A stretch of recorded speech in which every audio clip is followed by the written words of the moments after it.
యేసుక్రీస్తు పరిశుద్ధ నామానికి మహిమ కలుగునుగాక. తండ్రి మన రక్షకుడు, సమస్తము దయచేయువాడు అనే అంశాన్ని అధ్యయనం చేద్దాం అనుదిన వాహినిలో. 147వ కీర్తన 14వ చరణంలో, నీ సరిహద్దులలో సమాధానము కలుగజేయువాడు ఆయనే, మంచి గోధుమలతో నిన్ను తృప్తిపరచువాడు ఆయనే. ఒక మహిళ రాత్రి సమయంలో ఒంటరిగా వెళుతుండగా ఒక వ్యక్తి అత్యాచారానికి పాల్పడ్డాడు అని ఒక వార్తాపత్రికలో ముఖ్యాంశాలుగా ఇలా వచ్చాయి.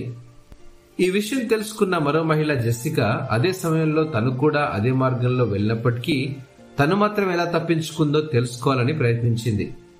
ఆ నేరస్తుని కలిసేందుకు పోలీస్ స్టేషన్ కు వెళ్లి సమాధానం సేకరించింది. ఆ వ్యక్తి నుండి సమాధానం ఏమిటంటే, అతను జెస్సికాపై దాడి చేయాలని ప్లాన్ చేశాడు, కానీ ఆమె వెనుక 2 వ్యక్తులు ఆమెకు కాపలాగా ఉండడంతో అతను ఆమె దగ్గరికి వెళ్లలేకపోయాడు.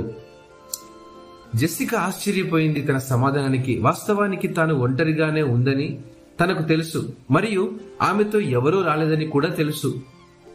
ప్రియమైనటువంటి వారలారా, దేవుడు తన పిల్లలకిచ్చే రక్షణ ఇది. అవును, ఆమె పని నుండి ఇంటికి వెళ్తున్నప్పుడు తనతో పాటు ఉన్నవారు ఆమెను రక్షించే దేవదూతలు. ఇది వాస్తవంగా జరిగిన యథార్థ సంఘటన అండి. యేసుక్రీస్తును మన సొంత రక్షకునిగా అంగీకరించినప్పుడు రక్షణ మరియు సమృద్ధి ఆయన పిల్లలుగా మనం పొందే ఆశీర్వాదంలో భాగమని గ్రహించాలి. దేవుడు మన సరిహద్దుల్లో ఎల్లప్పుడూ సమాధానాన్ని అనుగ్రహించేవాడు. అంతేకాదు, మనకు సమస్తాన్ని సమృద్ధిగా అనుగ్రహించగల మన రక్షకుడైన తండ్రితో మనం సహవాసం చేస్తున్నప్పుడు మన రోజువారీ అవసరాల కోసం ఆయన వైపు చూసే వారంగా ఉండాలి. ఇలాంటి ఆశీర్వాదాన్ని ప్రతిరోజు అనుభవించడానికి ఈ రోజు యేసుక్రీస్తును మీ హృదయంలో ఆహ్వానించండి. ఇట్టి మాటలను దేవుడు ఆశీర్వదించునుగాక. ఆమేన్.